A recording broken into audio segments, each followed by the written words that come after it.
Hola, ¿qué tal? Buenas noches, bienvenidos a las 8:45. Juan Carlos Sandoval, titular de este espacio, volverá la próxima semana. Hoy día, lunes 15 de diciembre del año 2014, a tan solo 2 semanas de que este año pase a la historia. Pero la información no se detiene porque hay mucho que comentarle en este día lunes. Mucha información, sobre todo que tiene que ver con el pago aún de aguinaldos que reclaman varios trabajadores del sector público. Vamos a una pausa y luego iniciamos.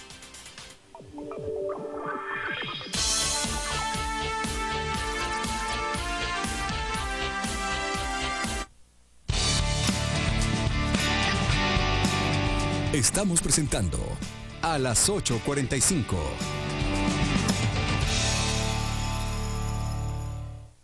Lea esta semana en Contrapoder. Cuando cayeron los intocables, la historia nunca antes contada de la familia Mendoza Mata de Izabal. Los libros que Alfonso Portillo lee en prisión. Una lista de lecturas que recomienda a Sandra Torres, Manuel Valdizón y Alejandro Sinibaldi. Renuncio a mi apellido. Año con año, cientos de personas anulan su nombre original. Olvidar el pasado indígena es el fin. Perspectiva 2015. 8 pronósticos económicos para el año próximo. 1846 ideas para su paladar. Los platos más creativos de uno de los mejores chefs del mundo, Ferran Adrià. Esta semana en Contrapoder, enfoque, criterio, análisis. Búsquela en tiendas de prestigio o suscríbase al 2222 8722. Descargue la versión electrónica en Google Play o en el App Store. Te regalamos una caja de uvas por la compra de una suscripción anual a solo 975 quetzales. Llámanos al 2222 8722 o al 2504 7878. Contrapoder. Celebra contigo esta Navidad.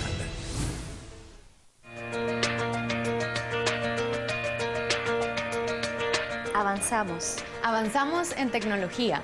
Avanzamos en servicio. Avanzamos en cuidados. Avanzamos en experiencia. Avanzamos por ti.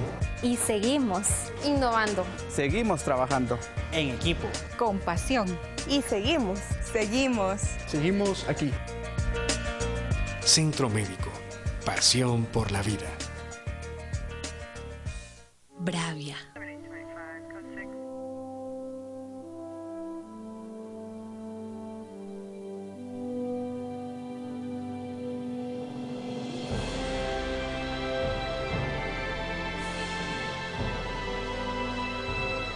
Ahora puedes vivir cada color y detalle como nunca antes.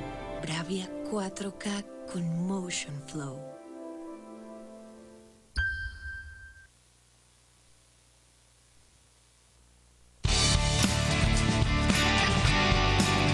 Estamos presentando a las 8:45.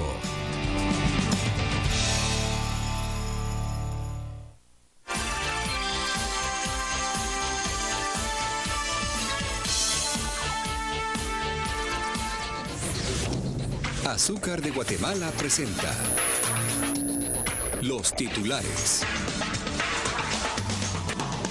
Por primera vez en la historia de Guatemala, agentes de la Policía Nacional Civil llegaron a la cartera de Gobernación a reclamar el pago de aguinaldos. La administración espera pagarles dentro de 3 días.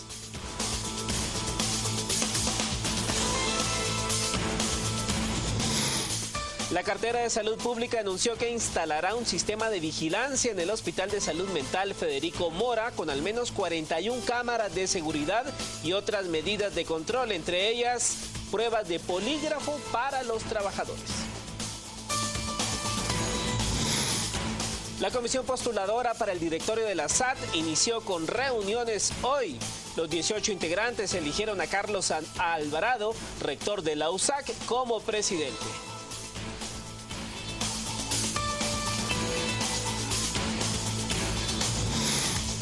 La cartera de Agricultura aseguró que en un plazo de 15 días harán efectivo los desembolsos del fideicomiso para combatir la roya, porque ya cuentan con la autorización de la cartera de Finanzas Públicas.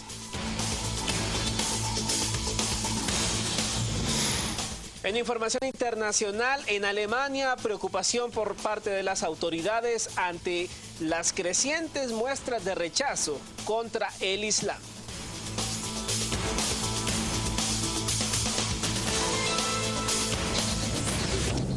Azúcar de Guatemala presentó los titulares. Damos inicio a noticias a las 8:45. Como un acto inédito se puede calificar la manifestación de agentes de la Policía Nacional Civil este día. Exigen que se les pague el aguinaldo. Según autoridades de la Policía Nacional Civil, explicaron que no han pagado el aguinaldo a 15.000 agentes debido a un fallo del Ministerio de Finanzas. La costumbre aquí en Guatemala es no pensar en la población, en algunas personas, y cualquier agente de Policía Nacional Civil, y que ojalá que vean esta entrevista o la escuchen, que esté amenazando con que va a parar operaciones, pues es una persona que no debe estar dentro de la institución, porque no va a respetar al pueblo de Guatemala, al que nosotros nos debemos y nos servimos.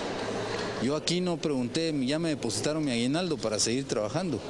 Yo tengo que seguir trabajando y tengo que cumplir con mi deber y con mis obligaciones, porque tengo una misión. Los agentes manifestaron su inconformidad y acudieron a protestar frente al Ministerio de Gobernación. Pues está mal, en la televisión siempre salen los jefes hablando de que todo está bien y que se está implementando un montón de cosas que ya a la hora de ir a ver al interior de las comisarías, pues está mal, ¿vale? Imagínense llegar hasta este extremo, nunca jamás en la vida, en mis 16 años de servicio que tengo, había pasado eso.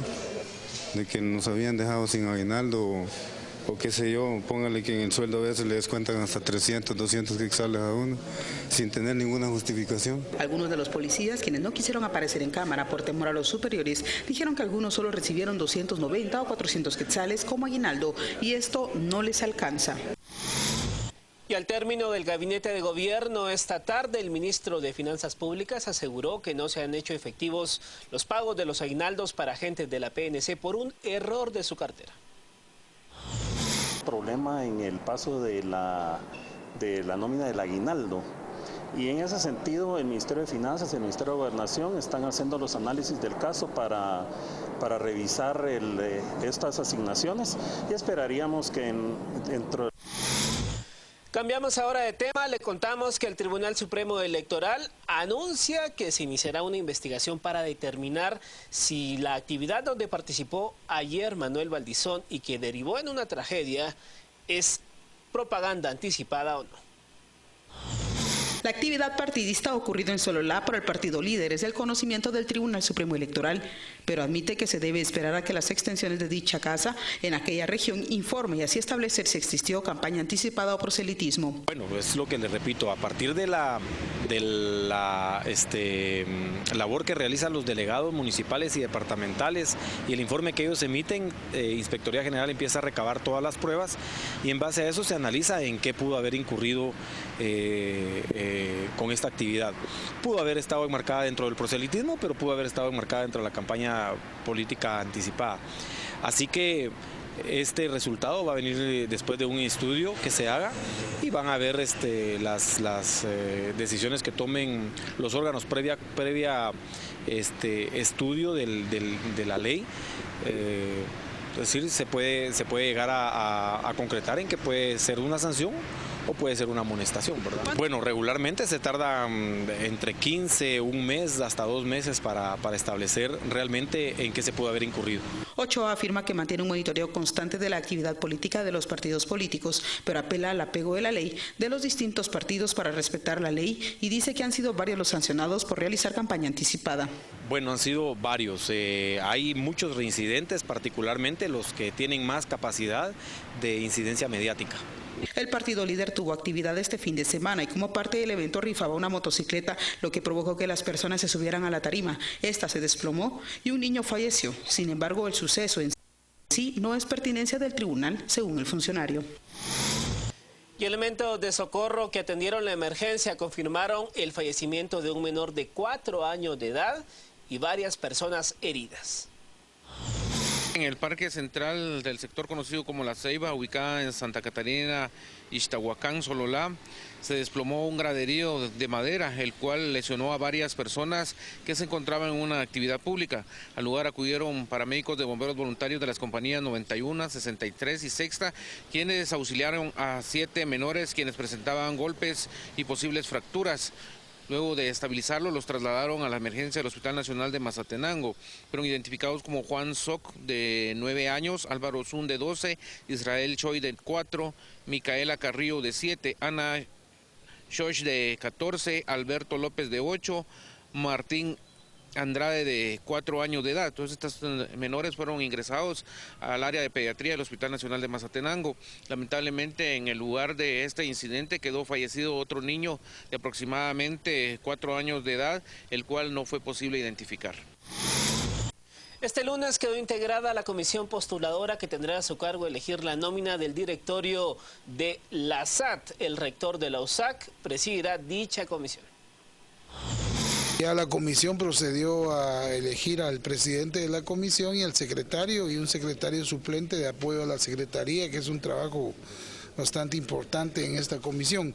Eso fue el trabajo que se hizo el día de hoy. Se le entregó a cada uno de los miembros de la comisión lo que corresponde a la ley y a los reglamentos correspondientes que van a regir este proceso. La comisión definirá una nómina de 8 postulantes para ocupar 4 cargos al frente de la SAT. Los profesionales que van a participar de las 2 ramas que tienen derecho a participar según la ley, muchas instituciones y entidades están ahorita de vacaciones y no les podrían otorgar los requisitos para la papelería para que ellos cumplan con los requisitos establecidos. Entonces la comisión va a trabajar esta semana completa casi para que podamos determinar lo que es la convocatoria, dejar la lista y hacerla. Nosotros tenemos 90 días, quiero mencionarles eso. Según el decreto 13/2013 del Congreso de la República, tenemos 90 días para entregar la nómina de 8 profesionales que tenemos que entregar al señor presidente. La comisión se reunirá el próximo miércoles para trabajar el cronograma y la convocatoria misma será publicada para enero 2015. Y el actual titular de la SAT podría salir de dicha dependencia, esto porque el ente encargado de recaudar impuestos no llegó a la meta trazada. El intendente de Administración Tributaria SAT, Carlos Muñoz, podría ser removido del cargo por haber incumplido con la meta de recaudación de 2014, como está previsto en la ley orgánica de la SAT. Sin embargo, el viceministro de Finanzas, Saúl Figueroa, indica que la decisión final será del presidente de la República, Otto Pérez Molina. Está estipulado en la ley orgánica de la SAT, en el artículo 27, establece que una de las causales es no alcanzar las metas, pero es una decisión netamente del presidente de la República. ¿Se analiza el cambio, posible cambio de este presidente? Nosotros no, o sea, como Ministerio de Finanzas no estamos involucrados en eso, ¿verdad? Es netamente decisión del presidente de la República, de acuerdo a la ley, ¿verdad? Bueno, en realidad, hasta que termine el año tendríamos que ver cuál fue el nivel total de la recaudación respecto a la meta, y esa tendrá que ser una de las variables que analice el señor presidente para tomar la decisión. Según el viceministro, la meta tributaria prevista para este año es de 50.500 millones de quetzales. La brecha tributaria fue calculada en 2.380 millones de quetzales, que serán cubiertos por los bonos del Tesoro, ya que solo se recaudaría 40.120 millones de quetzales. Y luego de la difusión de un reportaje de la BBC de Londres donde se evidenciaba la precariedad del Hospital de Salud Mental Federico Mora, el gobierno ha tomado cartas en el asunto, anuncia remozamiento de dicho centro hospitalario por un monto de 12 millones de quetzales. El Ministerio de Salud asegura que se ha ido avanzando en cuanto al caso del Hospital Psiquiátrico Federico Mora. El representante de la cartera aseguró que con la brevedad posible se iniciará la instalación de 41 cámaras dentro del hospital. Según el ministro, las pruebas poligráficas se han iniciado con el personal del hospital a un bajo costo gracias al apoyo de otros ministerios e instituciones. Las pruebas poligráficas ya han avanzado a un costo realmente muy pequeño. De hecho, estamos apoyándonos con otras entidades del Estado para que el costo sea 0. Únicamente 4 fueron pagadas con recursos del Ministerio de Salud Pública y las otras 11 fueron levantadas con el apoyo del Ministerio de la Defensa, que nos está dando este servicio con instrucciones del señor presidente de la República. A 15 personas ya se les ha aplicado la prueba. El director también será evaluado bajo estos parámetros. El ministerio indicó que se cuenta con el apoyo de la Organización Mundial de la Salud para lograr el acceso a nuevos medicamentos para pacientes del hospital. Lo que estamos buscando con OMS es tener el acceso a nuevos fármacos que generan menos efectos adversos. Y estos estarían entrando en vigencia a partir del otro año previo a la evaluación por el comité terapéutico del ministerio. Pero ya tenemos en general una terapéutica establecida para cada uno de los pacientes. Y a continuación le presentamos el segmento ¿Qué opina la calle?, sobre un tema importante de coyuntura. Cientos de usuarios son afectados por la paralización del servicio de transporte público. Este mes los pilotos de buses con ruta a Boca del Monte y Villacanales han suspendido labores al menos 2 veces, provocando a los usuarios buscar cómo movilizarse a sus destinos. Pues que después llegamos tarde al trabajo y se está uno espera y espera en la calle y no hay modo que pase ninguna. Y por tanto ataque, por tanto asalto, ¿también da miedo andar en bus, señora? Sí, da miedo, por eso ahora solo tomo Transurbano. Ojalá que se pueda meter Transurbano en Boca del Monte, porque no hay modo. No sé por qué ahí no se ha podido meter. Y hay estas unidades de transporte cada cierto tiempo es que paralizan el servicio, ¿verdad? Solo cuando hay muertes. Sí, porque han habido muchos muertos. La suspensión del servicio se debe al impago de las extorsiones, lo que ha derivado una serie de ataques armados, dejando varios pilotos y usuarios muertos. Esta ola de violencia ha provocado temor en los usuarios, no solo por los ataques armados, también por los asaltos. Da miedo, como todo lo que está pasando ahorita. Sí, ya tiene temor uno andar en los buses. Pilotos y usuarios piden seguridad dentro de las unidades de transporte, ya que por años esas unidades han sido atacadas en repetidas ocasiones. Es momento ahora de conocer las temperaturas que regirán para la próxima jornada con Diana Guerra.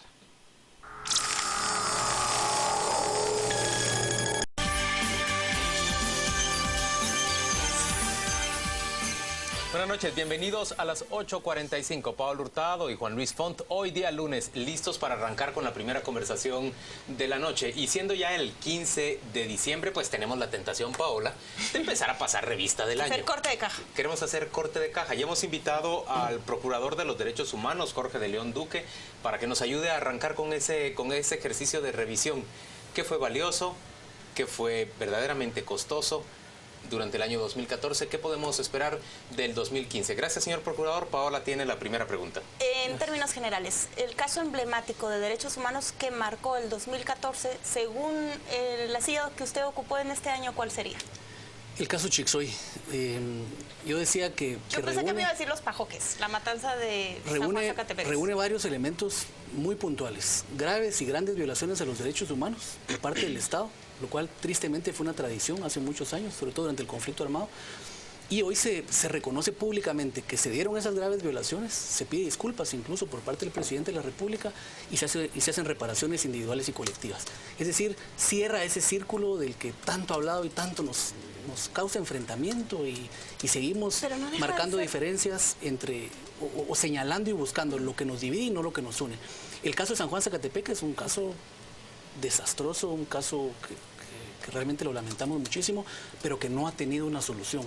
Entonces, lamentamos obviamente la pérdida de seres humanos y esa preocupación de que lo que se dio ahí se pueda replicar en otros lugares continúa latente. Solo le voy a repetir un poco el primero que usted nos mencionaba. No deja de ser penoso que se llegue a un acuerdo finalmente, pero más por presiones económicas de Estados Unidos que por un acuerdo de país de resarcir a una comunidad que fue afectada de esa manera durante el conflicto armado interno.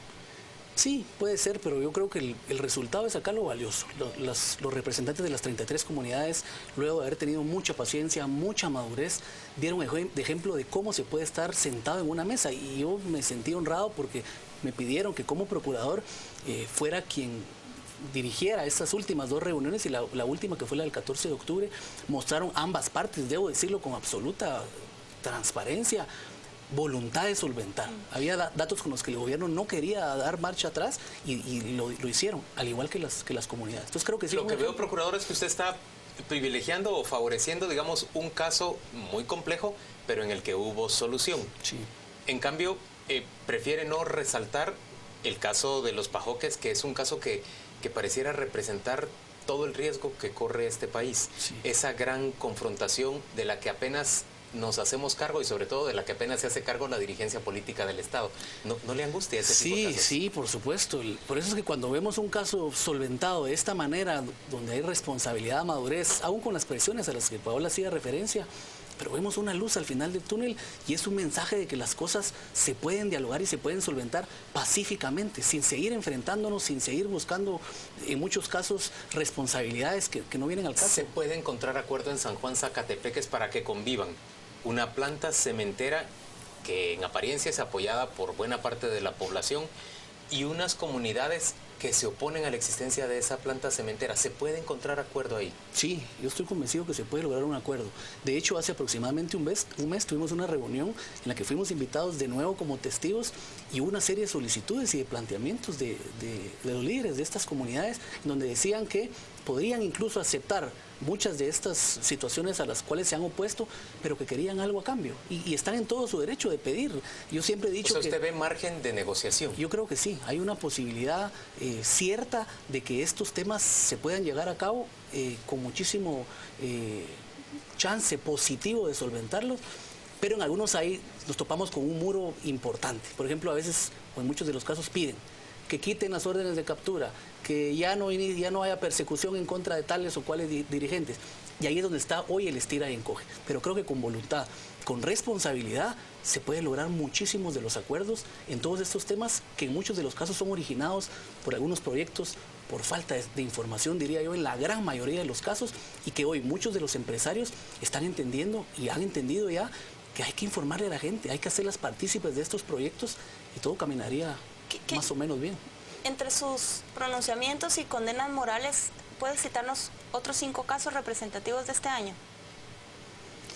La condena del ministro de Salud por el tema del déficit del sistema de salud en términos generales, creo que es una condena importante. Hicimos también una condena por el caso del Federico Mora, pero eso fue en el año 2012. Yo diría que el caso del tema de acceso a la información también es fundamental. Por primera vez hoy están en los tribunales como consecuencia de denuncias presentadas por el procurador por haber incumplido con la ley de acceso a la información. Más de 155 municipalidades. De hecho, hace unas 2 semanas fue condenado uno de los alcaldes de Sololá puntualmente porque pedimos al Ministerio Público que se iniciara la persecución y que se castigara. Y vimos con cierto grado de satisfacción de que el sistema de justicia puede funcionar bien. Se le condenó, me parece, 1 año de prisión y una inhabilitación por 2 años. Hoy vamos a volver, por supuesto, al caso del Hospital de Salud Mental, pero yo quisiera preguntarle, usted ha entrado en contacto en este año 2014 con esa organización que se llama CODECA, que es encabezada por una mujer, Telma Cabrera, de la Cintal en Retaluleu, y que es la organización que persigue, ellos dicen, que se nacionalice de nuevo el sistema de distribución de energía eléctrica, que se oponen a lo que consideran altas tasas de cobro en la tarifa y que piden, que además llaman a cortar el servicio, a reconectarse y a no pagarle a la empresa. Yo he manifestado mi postura y en algunos casos, o en la gran mayoría, genera controversias, porque yo no puedo, como procurador garante de los derechos humanos que tienen que ver con el sistema de justicia. La justicia es un derecho fundamental.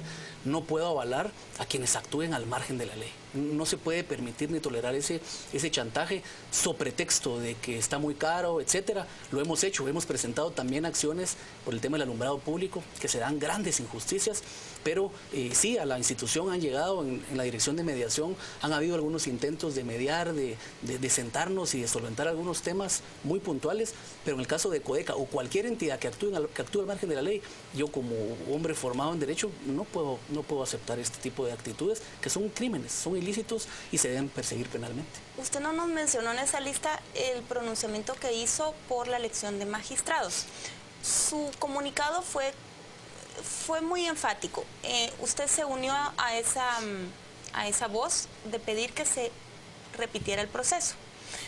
Pero había habido críticas hacia usted porque en su primer pronunciamiento usted dijo que estaba velando por revisar que se siguiera todos los procedimientos y si había algo que hacer posible. O sea, era más tenue, más débil su primer pronunciamiento.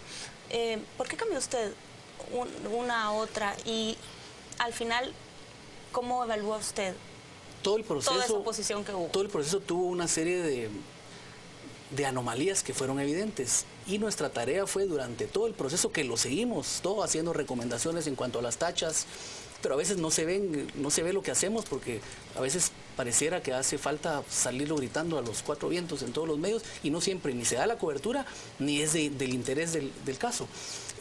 Hicimos las recomendaciones y yo siempre dije que lo más importante era que la Corte de Constitucionalidad resolviera lo que en cada fase estaba sucediendo, porque lo contrario nos íbamos a encontrar con una acumulación de expedientes, la fase ya precluida, que es una de las fases procesales, la preclusión, y que una vez esto sucediera nos íbamos a encontrar en una callejón sin salida. Así es que hicimos las recomendaciones, hicimos el llamado todavía creo que 2 o 3 días antes de mi pronunciamiento final, digamos, pero evidentemente la renuncia y la denuncia de la magistrada fue como la gota que rebalsó el vaso y luego del análisis que hicimos con los abogados, de eso no lo hace solo el procurador, la decisión de salir firmemente censurando el proceso y además responsabilizando al Congreso de la República y a los entes que habían participado. ¿Y usted qué piensa después de ese pronunciamiento suyo y después de la resolución de la Corte, después de la instalación de una Corte Suprema?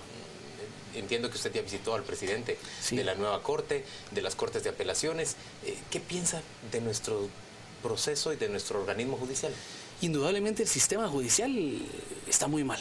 No hay confianza, por eso vemos esas atrocidades que se cometen. Esta niña que acaban de linchar, que acaban de quemar hace unos días, es el reflejo de la desesperación y la falta de confianza que la población tiene en los funcionarios públicos. Eso no me queda la menor duda. ¿Qué sucede? Hoy, pues de nuevo como respetuosos del derecho, aunque no compartamos la decisión de la Corte de Constitucionalidad, tenemos que acatarla y esperar. Hoy le corresponde a los magistrados de la Corte demostrar esa independencia con sus fallos, con su accionar y fortalecer un sistema de justicia sumamente débil que abarca al Ministerio Público, a la Defensa Pública Penal, a la Policía Nacional Civil, y que hoy estamos a la expectativa y ver cómo sumamos esfuerzos, cómo nos unimos, porque esta Guatemala requiere de veras del esfuerzo de todos. Pero yo veo que a usted le demandan constantemente de sociedad civil o de diversos sectores pronunciamientos, en la línea en la que va cada uno. Cuando usted se pronuncia también le critican porque se pronuncia en una línea u otra. ¿Cómo concilia usted en un país como este? Es complejo. Esos pronunciamientos y esas condenas morales. Es sumamente complejo porque en muchos casos hay un reclamo y una petición genuina. Sobre todo el más desposeído llega y dice, procurador, ayúdeme. Quiero que se pronuncie, quiero que condene, quiero que meta a la cárcel a alguien. En fin, hay realmente un desconocimiento del propio mandato. En otros casos hay grupos que se quieren colgar, por decirlo en buen chapín, del procurador y que el procurador tome partido y que se pronuncie en contra de tal o cual, que yo sea el vocero. Luego con alguna empresa que yo lo salga defendiendo. En fin, es casi como un trabajo de un árbitro. Y en un país en el que se violan tanto los derechos humanos, en donde hay tanta injusticia, tanta inequidad, pues es sumamente complejo, indudablemente, y hay una frustración tremenda. ¿Y no le frustra que sus pronunciamientos y que sus condenas, que son morales, usted es un magistrado de conciencia, terminen teniendo poco resultado en una sociedad que se ha vuelto francamente indiferente? Le voy a poner un caso. ¿Acaso no hemos sido indiferentes frente a la migración de menores? ¿Qué significa para esta sociedad que muchos de sus adolescentes, de sus niños, viajen en ese salvaje recorrido que es el territorio mexicano hacia la frontera con Estados Unidos? De hecho, se lo recuerda con Twitter o que le preguntemos por la ruta de migrante que usted hizo. Usted se fue a una gira. Sí, reitero, es sumamente complejo las denuncias que yo hice. Hubo una respuesta inmediata. Yo denuncié puntos exactos en donde la Policía Nacional de Guatemala cometía los primeros vejámenes y los crímenes. A los 4 o 5 días se capturó a 4 personas. Hoy están rindiendo cuentas ante la justicia, pero falta aún mucho más por hacer. Denunciamos el tema de los coyotes, denunciamos las ilegalidades y arbitrariedades que sufren también en México. O sea que usted cree que sí tiene resultado lo que hace el procurador. Sí, indudablemente. Yo confío plenamente en que hace falta empoderar a la gente y hacerles saber que los derechos nos corresponden a todos por ser seres humanos. Aquí ha habido una estrategia desde la época del conflicto armado en el que se decía en tono de burla, es que son los izquierdos humanos, pero era una misma táctica para desvirtuar lo que se hacía en defensa de la dignidad del ser humano. No es casualidad que los países con mayores índices de desarrollo es donde menos se violan los derechos humanos. Hay salud, hay trabajo, hay vivienda. Y para mí como procurador no dejo de sentir una impotencia en muchas oportunidades, ver esta miseria en la que se vive, que 1 de cada 2 niños nacen con desnutrición crónica. ¿Qué esperanza de vida tenemos? Por ello, y un sistema democrático y un sistema republicano que no ha resultado, un sistema que sigue creciendo y que la población sigue a la espera de los beneficios de la democracia. No hay empleo, no hay trabajo digno. Pero parece que es imposible evangelizar sobre eso que usted está diciendo a una sociedad francamente indiferente. Sí, nos hemos deshumanizado. Yo decía hace unos minutos que la gente, además hay también un discurso de odio, de marcar nuestras grandes diferencias y no que todos tenemos un mismo horizonte, tenemos un mismo destino, mismos sueños, mismos ideales, pero aquí no se vive dignamente, y del momento en que la gente que ha vivido en condiciones de precariedad no es capaz de diseñar y ejecutar su propio proyecto de vida, seguiremos viviendo en este país en el que hay tanta injusticia, tanta violencia, tanta falta de oportunidades, y por mucho que el procurador salga diciendo, me encantaría tener una varita mágica y complacer a todos y decir se acaba la desnutrición, se acaba la violencia, la impunidad, pero es sumamente complejo. Y además termino contestando su pregunta, es complicado.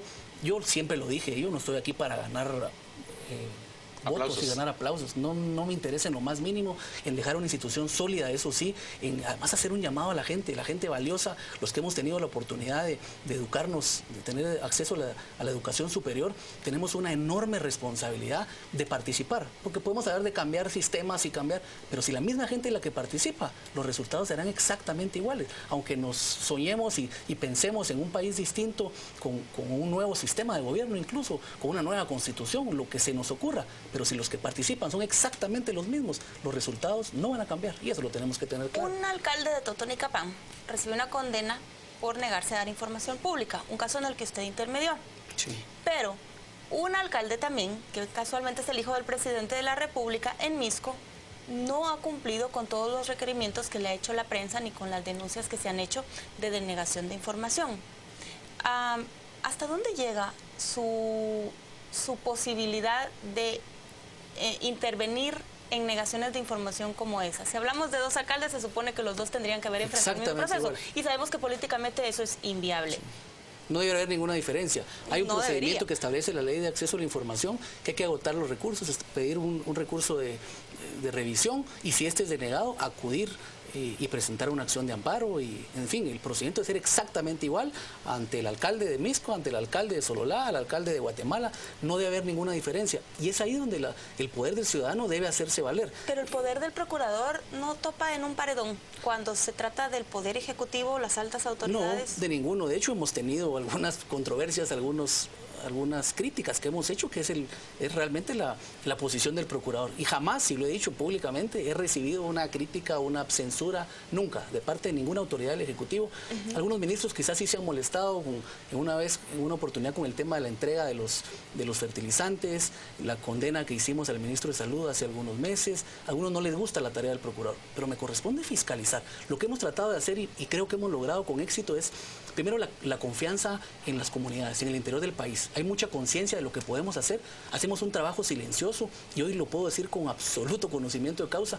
En todos los conflictos del país piden la presencia del procurador como testigo de honor, como mediador, como facilitador, y eso es un voto de confianza que no podemos desperdiciar, y que debemos encaminarlo. Vía Twitter le preguntan, ¿tiene usted tantos asesores como su antecesor? ¿Se gasta tanto en su procuraduría, en su oficina de procurador, como se gastaba antes? Sí. No, mi primer mensaje y mi primer señal por respeto a la gente fue reducirme el salario. Hoy el procurador gana 50,000 quetzales, 51,000 quetzales me parece, y me lo reduje a la mitad. El mensaje ha sido ese. La realidad que se ha dado en la institución es que, como en todas las instituciones públicas, es que hay mucho contrato por 0,29, por la imposibilidad de pagar prestaciones, etcétera, y es una práctica que todavía la encontré dentro de la institución. Habían 392, me parece, empleados 0,29, hoy hay 144, porque estos 144 hacen la tarea de todos los días, son oficiales, son notificadores, y no los puedo despedir porque me da la gana.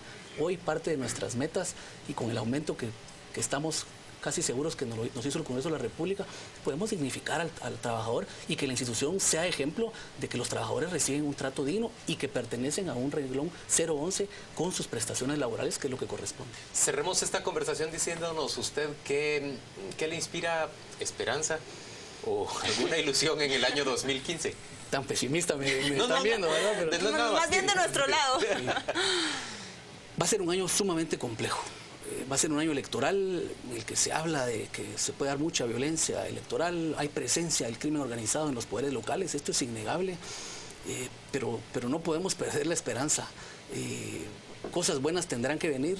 Creo que este ejemplo, y regreso al caso de Chixoy, nos muestra que hay posibilidades de salir adelante con diálogo, con responsabilidad, con mucha mesura y anteponiendo al ser humano. No podemos privilegiar intereses económicos, negocios, mientras nos sigamos olvidando del ser humano y que es el sujeto y fin del orden social, de acuerdo a nuestro pacto social que es la Constitución, no avanzaremos. Así es que veo quizás con esperanza, actitudes valientes de ciudadanos, de guatemaltecos que entiendan que el sistema republicano y democrático no es ir a votar cada 4 años. Es cierto que ese crayoncito de cera da un poder importante, pero eso no es todo, eso no es hacer patria. Hay que fiscalizar, hay que exigir a los funcionarios públicos transparencia, rendición de cuentas. Solo así iremos mejorando y encaminándonos a una Guatemala mucho más humana y más solidaria, que es lo que todos soñamos. Señor Procurador, gracias por acompañarnos a las 8:45. Vamos a la pausa comercial. Por adelantado. Feliz Navidad y feliz año igualmente. para usted. Ya venimos.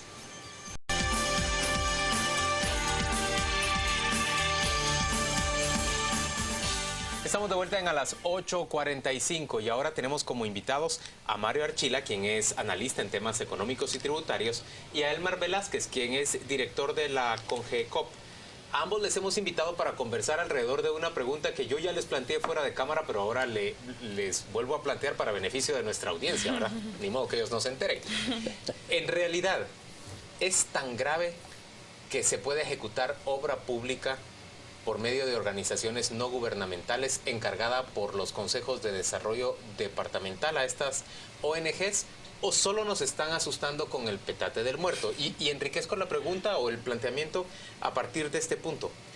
La prohibición de que las ONGs ejecutaran no terminó con la corrupción. No me digan que este año que se está terminando ha sido una maravilla. Entonces, ¿por qué habríamos de escandalizarnos tanto? La pregunta está planteada de esa manera abierta. Y por supuesto cabe que ustedes digan, qué ingenuidad la que está diciendo este señor. Que arranque. ¿Quién quiere comenzar? Gracias, buenas noches. Pues miren, a nuestro juicio, obviamente no paró la corrupción y más bien creo que subió en este año, ¿no? Escaló. Digamos, el hecho que no estén ONG ejecutando obra pública puede ser que no hace subir la corrupción, pero lo que sí es cierto, a nuestro juicio en CONGECOP, es que la facilita. A nosotros nos parece que la facilita desde diversos aspectos. Uno, permite un tipo de contratación más fácil, digamos, hecho en la localidad, con ONG muchas veces construidas ad hoc para el momento, para la obra, o efectivamente para intentar canalizar fondos.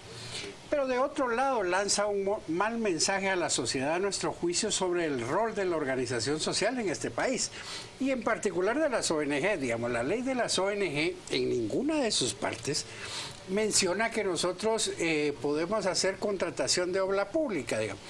Claramente que si uno interpreta la ley en sentido amplio, digamos, pues puede hacer cualquier cosa, porque dice las ONG deben promover el desarrollo económico y social. Entonces ahí uno puede interpretar cualquier cosa. Ahora, el espíritu de la ley, si uno sigue la lectura del otro articulado, habla de actividades benéficas, de promoción del ambiente, de promoción de la cultura, de promoción del deporte, etcétera. Digamos, la misma ley de ONGs fija cuál es nuestra orientación, pero además dice algo que es muy importante y es la cuestión de lucro. Dice, son entidades sin fines de lucro y no podrán repartirse dividendos, etcétera.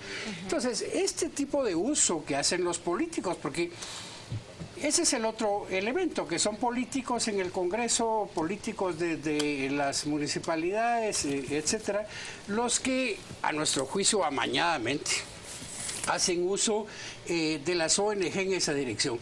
Y cierro nada más diciendo que las ONG o quienes usan la figura de ONG para hacer contratación de obra pública cobran. Eso encarece va quedándose la comisión en el presupuesto en el camino a pura comisión. Sí, pero digamos que hay una comisión legal, digamos, ¿no? Que se cobra por la intermediación, que se habla del 3 al 7% del monto del proyecto. Pero él no me va a dejar mentir que ha habido casos emblemáticos donde el 90% de proyectos ejecutados por una o varias ONG se va en pago de funcionamiento y apenas 10% para pagos de inversión.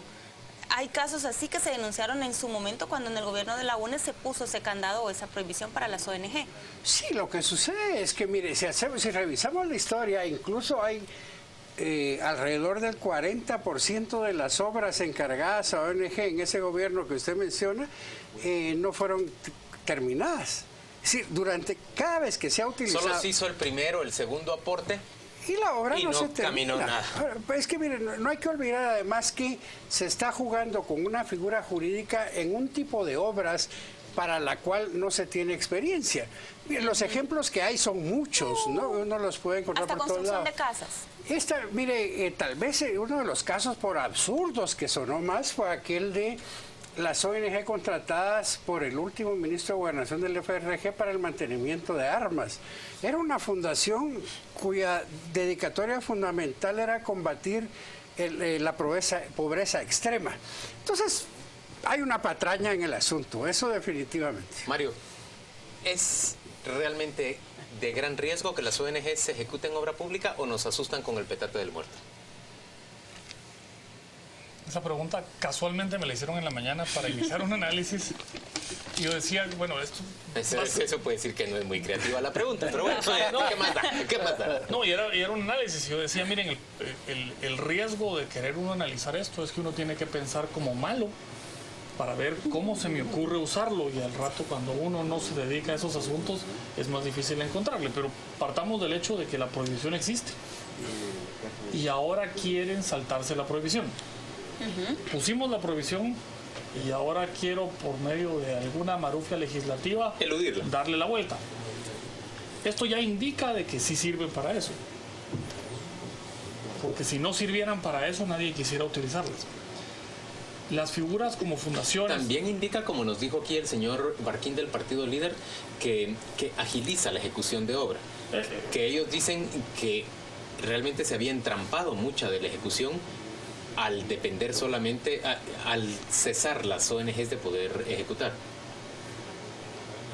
Eso creo que habría que analizarlo más detalladamente todavía, porque veamos que la ejecución de obra principalmente ha sido con procedimientos que no necesariamente cumplen todo un proceso de licitación y cotización, sino vamos por excepción. La mayoría de la colocación de dinero público en este gobierno ha sido por excepción, y eso es acelerar el procedimiento. ¿Por qué la ejecución va a ser más rápida a través de una ONG que contratar directamente a un contratista, a una constructora y demás? ¿Cuál es ahí la ventaja? La ventaja que sí es evidente es que yo puedo, a través de una ONG, enmascarar al beneficiario final de quien está recibiendo esos contratos. ¿Que puede ser el mismo funcionario? Que puede ser el mismo funcionario, que puede ser un pariente, que puede ser una componenda para un pago entre algún alcalde y alguien de gobierno. O sea, me permite ese elemento, eso sí es evidente. En una fundación no tengo personas dueñas de la fundación, no aparece en ningún registro quién es el último beneficiario de eso. En una asociación quizá aparece quiénes son los creadores de la asociación, pero no tengo un vínculo directamente. ¿Un poquito de validez, de credibilidad a la explicación de que se había vuelto inoperante la ejecución con los gobiernos locales? Bueno, yo te diría, en mi gremio de abogados la broma es si hay algún abogado decente. Esa es la broma. Pues evidentemente tenemos que tener dentro del gremio abogados decentes y habrá algunos que son mafiosos, pero eso también hay un médico incapaz y hay otro médico muy capaz. Y no voy a decir todos los médicos son, o sea, puede ser que sí sea cierto que existan instituciones de estas que funjan correctamente. Yo soy rotario y no puedo decir los rotarios hacemos obra y estamos escondiendo, o sea, no lo podría decir. Pero perdón, el sentido de mi pregunta va en el otro. Elmer, tal vez usted quiera puntualizar algo.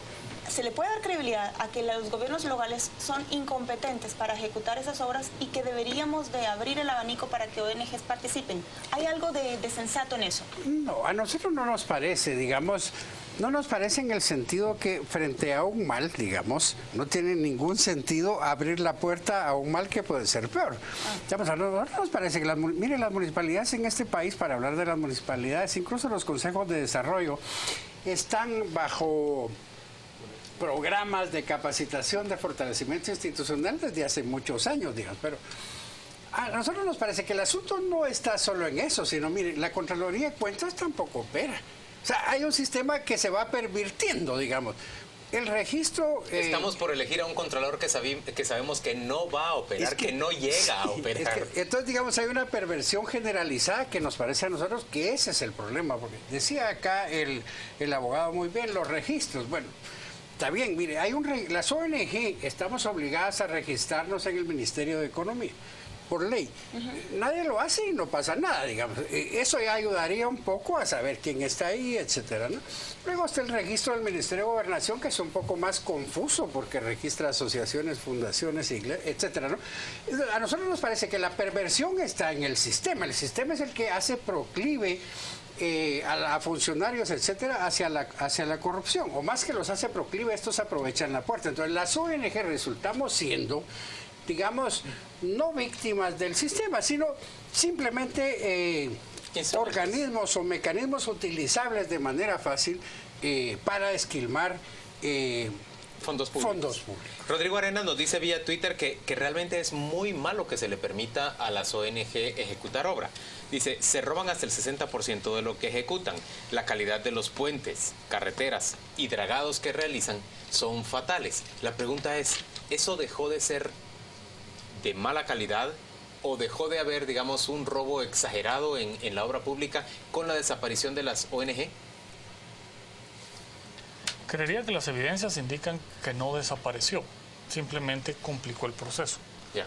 Porque igual puedo crear una sociedad y disfrazarla y hacerla ganadora de un proceso de licitación que está hecho a dedo, de manera que le llegue a una sociedad que tiene 6 meses de existir.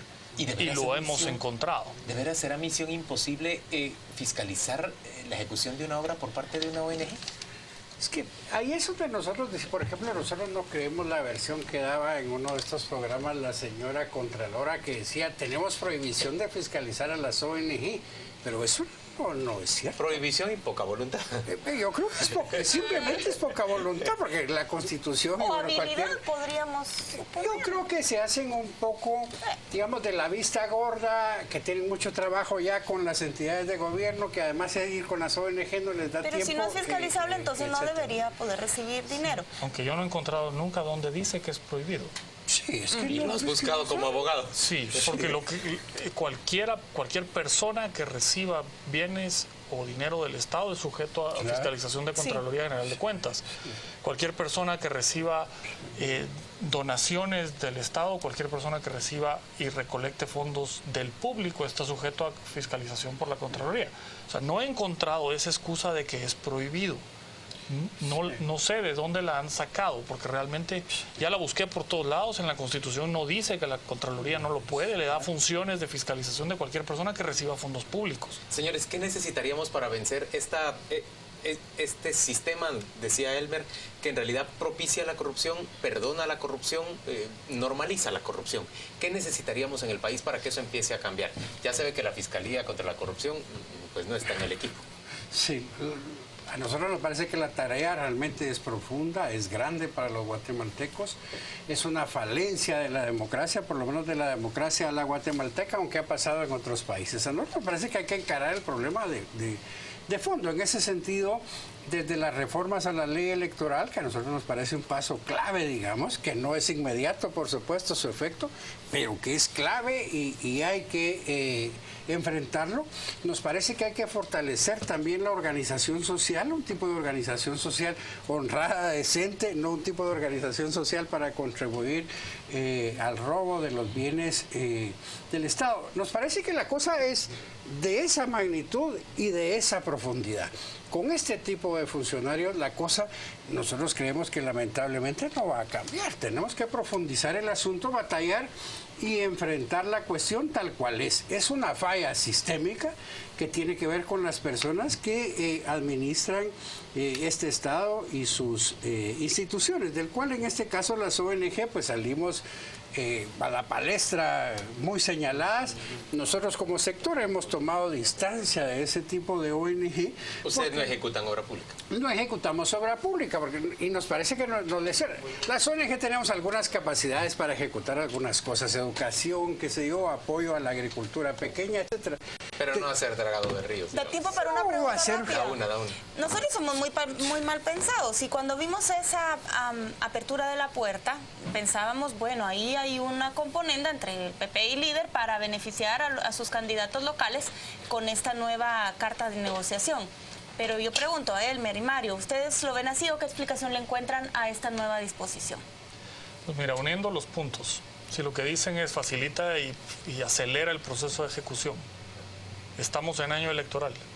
Tenemos un presupuesto que aparte de esto tiene algunas otras falencias en cuanto a controles y candados. ¿Es difícilmente fiscalizable? Es difícilmente fiscalizable. Ya nos han declarado que la postura oficial de los entes de control es que no se puede controlar y fiscalizar. Pues si unimos los puntos, lo que nos aparece ahí es el monstruito que va a decir esto lo vamos a usar para beneficio. Tiene 4 patas, 2 orejas, cola y ladra, es un perro. Gracias a ambos por acompañarnos. Gracias por acompañarnos a las 8:45. Que tengan felices fiestas y por supuesto que el año entrante sea... Feliz año, mucho gusto. Yo no voy a decir doblemente próspero, mucho más próspero que el 2014. Vamos en este momento a ofrecerle la información de los deportes.